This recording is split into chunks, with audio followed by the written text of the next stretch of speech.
Attorney Grace and Attorney Darren Parks and myself, we objected back in August to this prosecutor.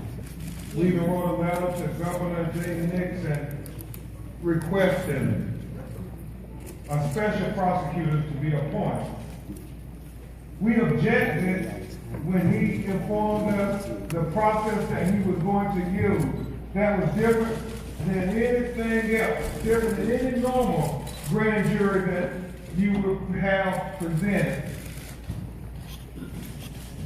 And now, after we watched him last night in his comments, we strenuously objected to this prosecutor and this process. But this morning, after we, like all of you, went through as much of the information, I think it was described as a data dump. We went through as much of it as we could and saw how completely unfair this process was. We object publicly and loudly as we can on behalf of Michael Brown Jr.'s family that this process is broken. Right. The process should be indicted. It should be indicted because of the continuous systematic results that is yielded by this process. And let's be very honest. Let's be very honest about this process. We have the local prosecutor who has a symbiotic relationship with the local police and the local police officers who sit in judgment whether to indict the police when they brutalize or kill a young person from our community. And normally, that prosecutor has no relationship or no regard for the young person of color. And so, as Attorney Gray and Attorney Parks predicted at the beginning, we could foresee what the outcome was going to be. And that's exactly what occurred last night. But it is awfully troubling when you look at what was released and you hear about the police officer who shot Michael Brown Jr. in broad daylight, the unarmed teenager, and you hear he testified for 4 hours, and you had to scratch your head, kind of like we all did, to say, when is the prosecutor going to cross-examine the killer of an unarmed person? A first-year law student would have did a better job of cross-examining the killer of an unarmed person. Talk about it. Talk about it.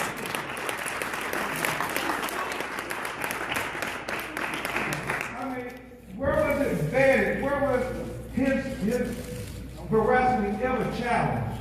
Where was his credibility ever challenged when you watch those 4 hours that he got to give a speech to this grand jury? Yeah, he told the detective testified, he told me he got hit 10 times, violently. He told the grand jury he only got hit 2 times. But he said, and you all heard it, holding against a 5-year-old. Nobody questioned, well, officer, you're 6'4", you weigh 226 pounds. Michael Brown is 6'6". He wears 292 pounds. You mean to tell me that he hit you with such force as you were describing, that it was going to knock you out, it was going to knock you unconscious? And nobody held up the pictures to say, but that's not consistent with the physical evidence. That's right, that's right, that's right.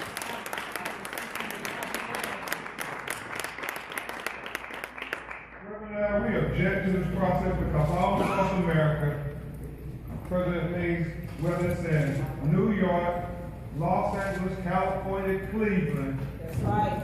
young people of color are being killed by police officers, and the local prosecutors put together this fair and unbiased grand jury, and it continues to yield the same results. Now, I've been told, Mr. Moriel, that if you continue to do the same thing over and over again and expect a different result,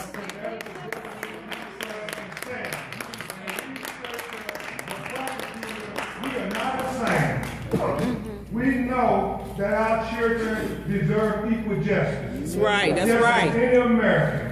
And we want the prosecutors, if they have a conflict of interest, and for the sake of the public trust, which is so critical to Ferguson and many communities all over America, President Brooks, we pray that prosecutors will say, we want people to believe in the system. And if that means appointing a special prosecutor who has no relationship with the accused officers, that you do so. The legacy of Michael Brown Jr. should be one, not where we just make a lot of noise, Mr. Brown. That wouldn't be the proper legacy to your son. The legacy to Michael Brown Jr. should be that instead of just striving to make a lot of noise, we strive to make a difference. And that difference where the police who are supposed to protect and serve us continue to kill our members in our communities. And we have to really address this issue as one that, what scenario could we offer where they finally indict police officers for killing us? Isn't that the real question? That's right. So, as we make way here from Attorney Ray here, from Reverend Al, and Mr. Brown will be present before you, we beg you all again that we know it's frustrating, and we know that it's painful. It's painful to any parent, especially parents of young people of color, because we worry about our children every day. I mean, every day when we hear they have an encounter with the police representative, I mean, our heart just stops. And it shouldn't be like that. We should be able to expect the police to treat our children just like they treat any other children in any other community. And so, to hopefully really address this issue, we want the proposal for the Michael Brown law. That is the proposal that every police officer in every American city has a video body camera. So it will be transparent. And we won't have to play this game of witnesses' memories and secret grand jury procedures. It'll just be transparent. That's right. And we can see it for ourselves. And we can hold people accountable when they have interactions with citizens, because this system is so unfair to the citizens. And we're all American citizens. And we ask that everybody, not just the entire St. Louis community, but all of America, join us in demanding change, making a difference in the lives of our children and for the sake of our community, and especially for Michael Brown Jr., who is crying out from the grave. You know, so many thousands of other people of color have been killed by police, saying, you all have to change this system. Attorney Gray. I'll be very brief. I just want to remind everybody's present and so eloquently pointed out. We said from the very beginning that the decision of this grand jury was going to be the direct reflection of the presentation of evidence by the prosecutor's office. If they present evidence to indict, there would have been an indictment. If they don't present the evidence in a manner to secure an indictment, then there won't be an indictment. That's right. So this grand jury decision, we feel, is a direct reflection of the sentiments of those that presented the evidence. We appreciate the data though. We appreciate the fact that we got a chance to hear or read all of the testimony. We saw what was presented, but we didn't hear how it was presented. Right. We didn't get a chance to hear the inflections in the voices. And the cynicism and the sarcasm and some of the questions that I read just jump off the pages at you. So it's all in the presentation of evidence, and I don't want anybody to be misled in any other way. I would also caution all those in the media that we still have an ongoing investigation. That's right. I'm not going to comment on very much of the evidence at all. I'm just going to ask that you have transcripts, read them for yourself. That's right. As I read the testimony of one person, Officer Darren Wilson, he indicted himself. Most of what he said is in line with the physical argument. You read it for yourself. You have it. It's right there in front of your face. And you know, there's an old adage that some people have said, you really want to hide something, you hide it in the plain view. Right. It's right there for us to see. Now, I'm just going to encourage the ongoing investigators to continue to do what they have to do. And we'll hold out hope that subsequent investigations would produce a result that reflects the way that evidence is presented. I would only say to you that over 50 witnesses, and only 4 or 5 of them are relevant. Right. Well, Right. 55 for. Right. If you already know going into it that a person didn't see the event, they already told you that. Then why would you present them in front of the grand jury? That's right. That's right.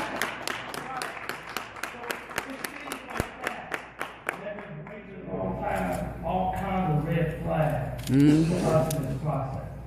We're going to hold our hope that at some point justice will be served, and we will at least have a presentation of evidence that is fair and impartial. And then we will allow the chips to fall where they may. Without any further ado, I'm going to Mr. Al Sharpton.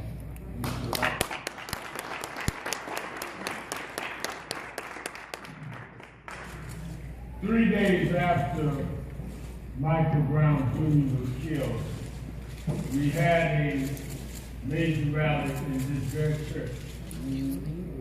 We said that night, with his parents present, that we had little to no faith in the grand jury by the local district attorney.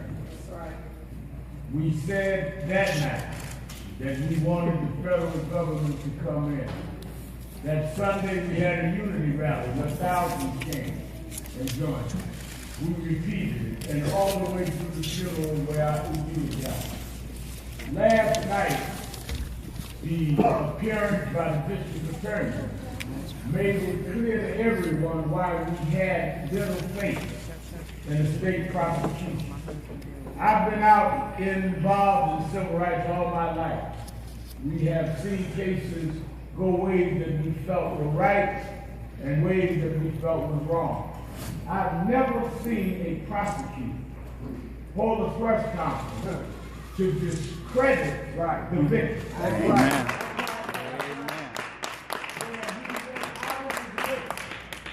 To go point by point in discrediting Michael Brown Jr., who could not defend himself.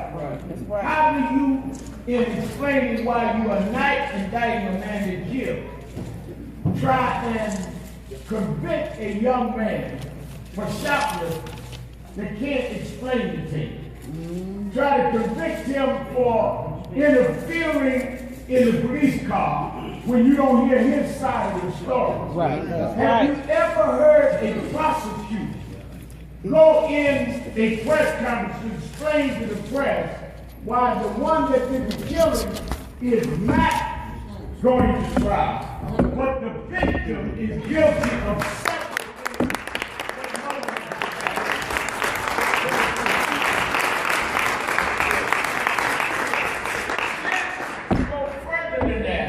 He takes his time to methodically try and discredit the witness. Witnesses that will still be needed going forward in the ongoing federal investigation and if they are civil proceedings. What is the purpose of Mr. McCullough trying to undermine the credibility of the witness, undermine the credibility victim, still has not explained to us how you have a man on the force that feels like he's a child up against poaching. So what kind of training and policing do you do? And still has not explained the original altercation began over what in the first place and why he in turn fired the fatal shots. Let us not forget the only one that makes a presentation in the grand jury is the prosecutor. There is no cross-examination. So for him to talk about inconsistency is unchallenged because there's no one representing the other side who come and cross-examine. That's right. That's right.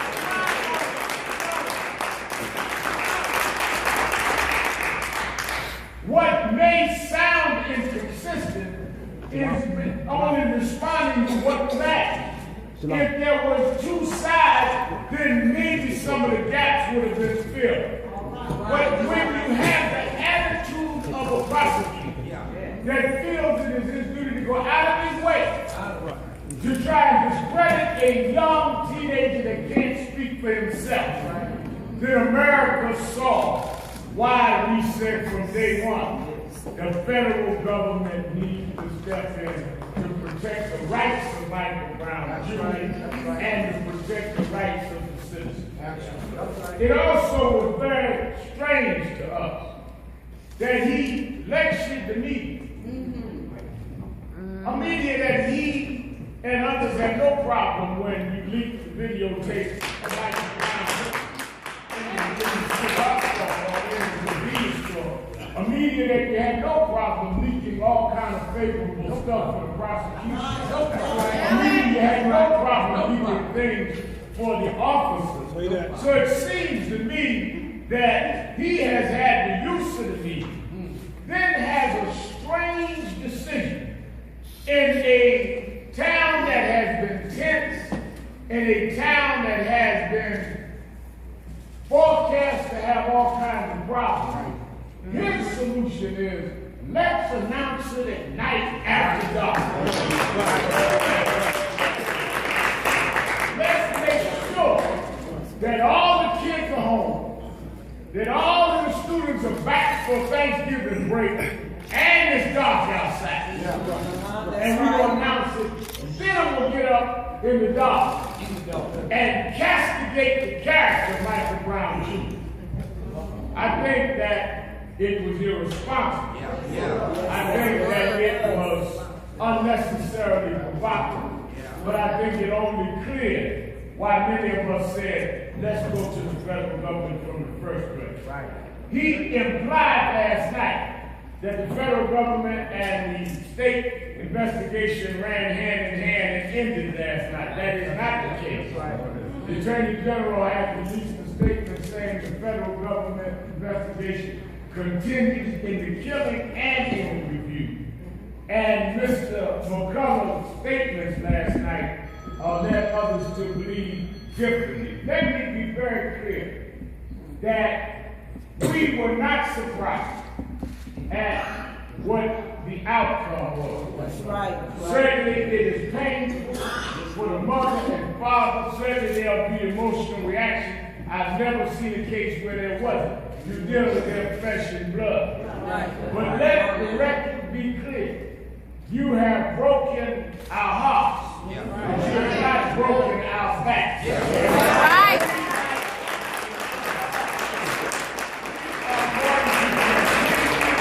To pursue justice. And this is not a Ferguson problem. There's a grand jury about a week or two away from deciding the chokehold case in New York. There's a 12-year-old that was just killed by police in sleep. This is a problem all over the country. Right now, 12 youth all over the country.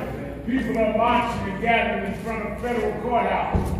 National Action Network, NAACP, National Urban League, all of our members are coming out. Empowerment movement. Today, on the Saturday, we'll be all over the country. We will continue to fight for a new level of accountability of policing in this country. That's right.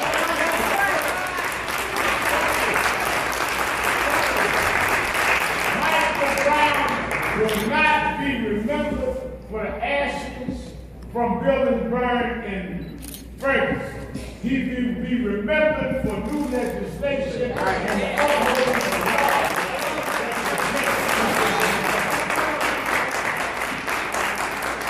Let me also remind you, for over 100 days, young people, older people, people of all races marched and rallied in this city. And they did it peacefully and non-violently. Yes, those that got violent last night, those that acted in a destructive manner, does not represent the spirit of Michael Brown. It was those young people, those old people that stood no matter what the weather for over 103 days, that kept going. Those are the ones that have stood for Michael Brown. They're on Brown's side. Those that burn are on their own side. If you're on Michael Brown's side, you walk with dignity. If you're on Michael Brown's side, you stand up with pride and call to uphold the law. If you do anything to harm others, you're on your own side. You're not on Brown's side. We are on the side of Michael Brown to fight for what is right. Don't know.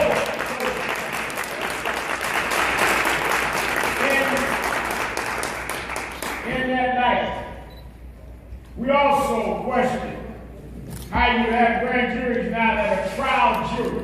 Right.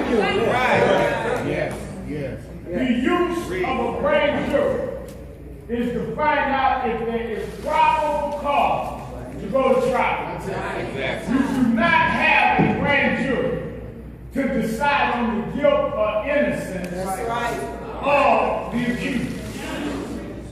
You only decide if there's enough to go for. You have a deceased body. This person did it. Their accusations. He contradicts them. It goes to trial. The fact that last night the prosecutor was not announcing whether there was probable cause. He was announcing the acquittal of the officer.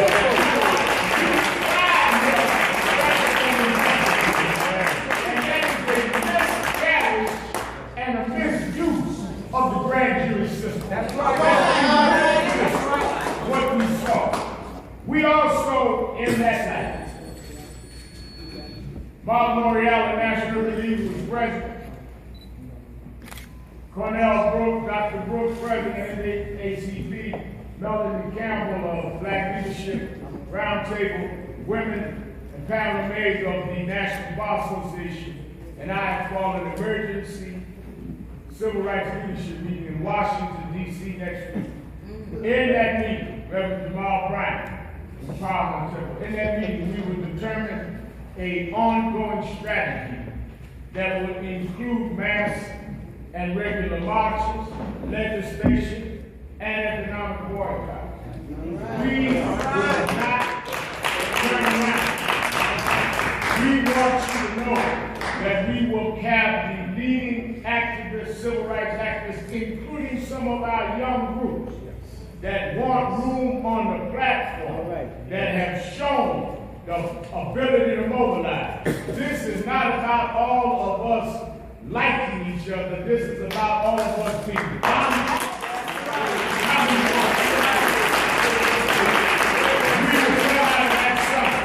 and lay out a plan that will constructively help to change this nation and bear on those ongoing cases. Because we just had another case in New York over the weekend in a public housing, a stairwell. Michael Brown has lit a new energy for police accountability.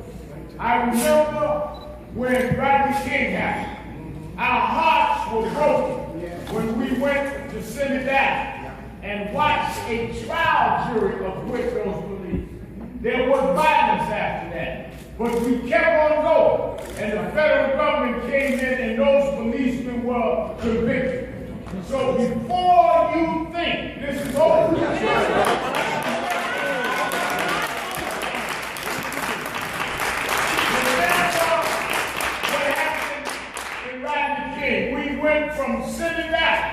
to the federal government, this will not end in the valley here. We're going to keep on going. We have told this family we're with them to the end. That's right. And we told them we're going to do it with dignity. And we told them we were going to do it to finish the call. That is why we're here today, to let Michael Brown Sr. and Liz know that we may have lost one round, but the fight is not over. That's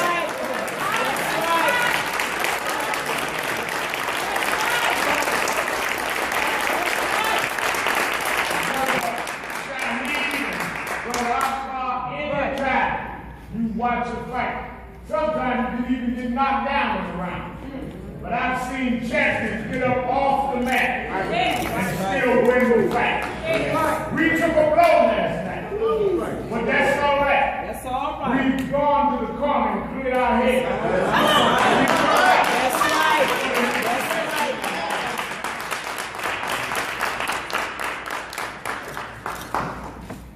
Thank you, Reverend Sharpton.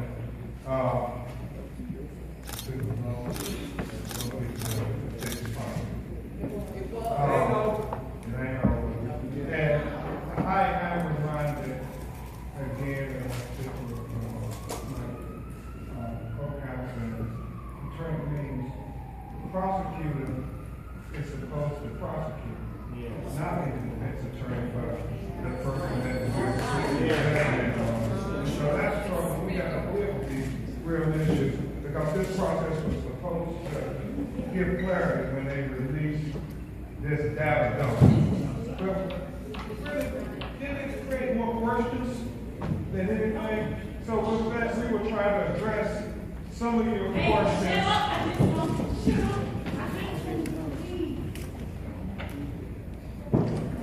Okay. We're trying to address some of your questions, and then we'll... Attorney Crump, can you please respond to the video last night? That, Sure. You got agitators in here in the back. Somebody need to be an agitator back here. You got agitators in back here trying to get something. The agitators need to leave. The agitators need to leave. The agitators need to leave. Get up. Get up. The agitators.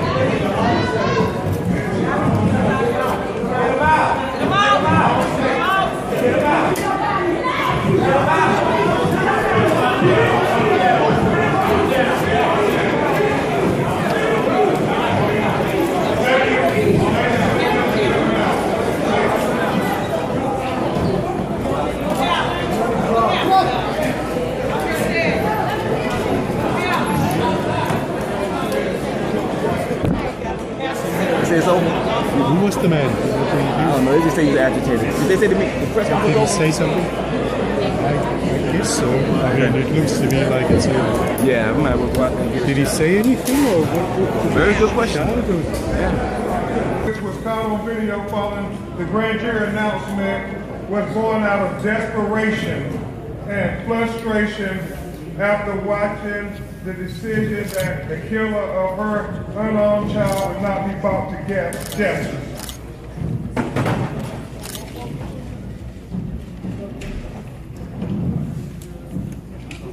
I'm giving everybody just a moment to set back up.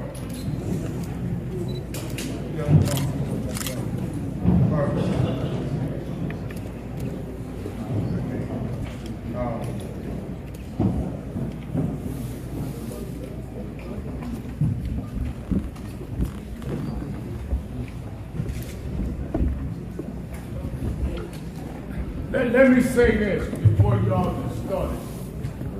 There was a so-called reporter, blogger, saying some stuff like this. I came on to stir things up that John responded to. So before y'all act like there was a disturbance among the folk, they were concerned about him coming in as a blogger, castigating me. We went, Michael Sr. and I, to tell them, let him say what he wants to say.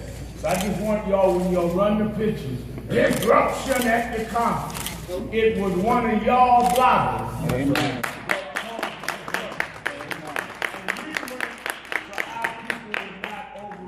I just want want to get clarity what it is. And I have no problem with a guy not wanting to hear what I got to say, but then why would you come to where I'm the one?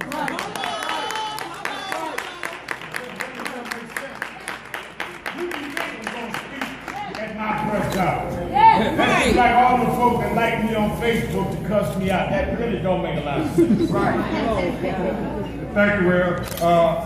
Don, I try to answer your question again. Leslie McFadden's immediate reaction, which was caught on videotape after her devastating news that the killer of her child was not going to be brought to justice, was overwhelming to her.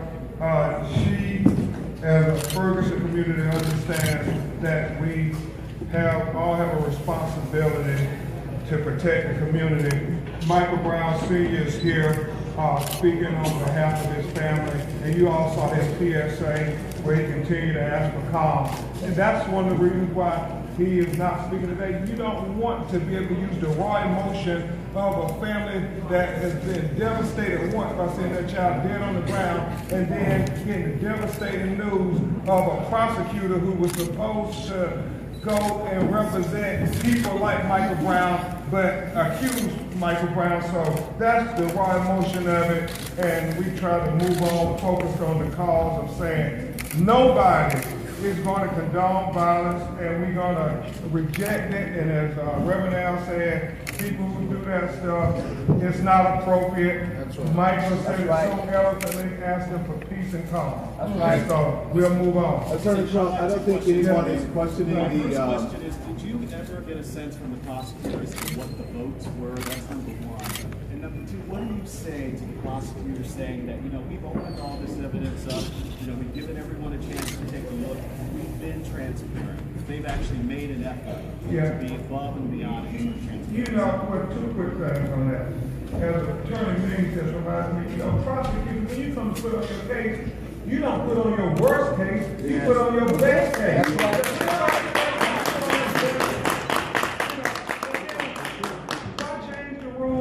When it's out, you're dead on the ground. That's right. That's right. All the 28 years or so right now that he was the prosecutor, he did grand jury, he recommended charges. He didn't go dump everything out. So he said he did it this way because it was so fair. So is that to say for the other 28 years he was unfair? Don't change the rules on us. We want equal justice. That's right. Last night, as we covered the protests in front of the Ferguson police station, it was packed with riot police, state troopers were there, all the advanced weaponry was there. When we went over to West Florissant and expected to be stopped there by the police, as we were at the protest months ago, it was wide open. We saw no state troopers, and we hardly saw police.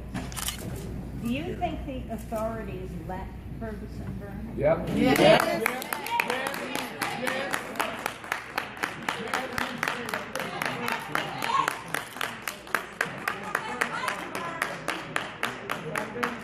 Second question has been answered. The first part of your question, it is, and you are probably more aware than most of the media, if not all that are here.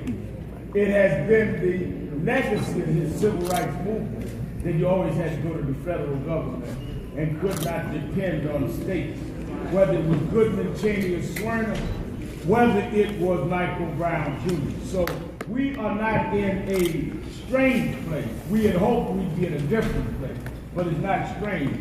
And I think that it is interesting that on the day that Goodman, Cheney, and Swerner were given the Medal of Freedom was the day that McCullough decided in the dark hours to announce his state decision on the Michael Brown case. And 8 years ago today, Sean Bell was killed by police in New York. So all of these things come together. But I think the lawyers have stated the legal case. I say that many of us, well, Mark Morial and Cornell Brooks and all of us, this is not our first rodeo, McCullough. We will deal with this.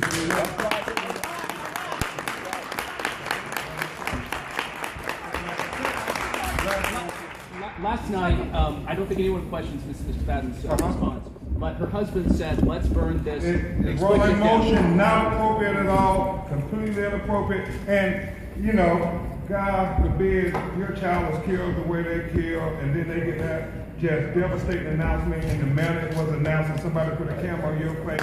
What would be your immediate answer? So don't confuse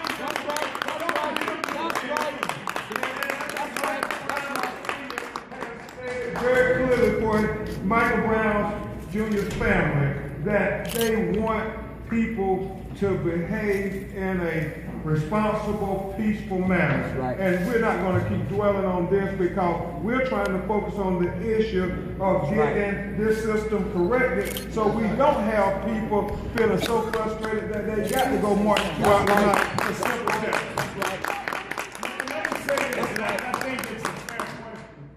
That's one of the reasons that all of us here civil rights leaders to say that there is another way other than to explode and other than to have an outrage like that. Many of us are condemned, but we are the vehicle to try and address these things. Yet we're considered incendiary when in many ways we're the ones that are trying to show the constructive way to get justice. Because after you burn stuff down, then what? That's not going to get us justice. That's right.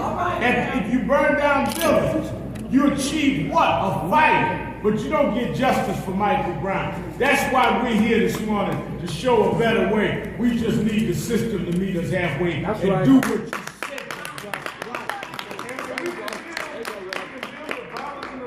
Last night, but we also condemned the violent acts that happened on August 9th. That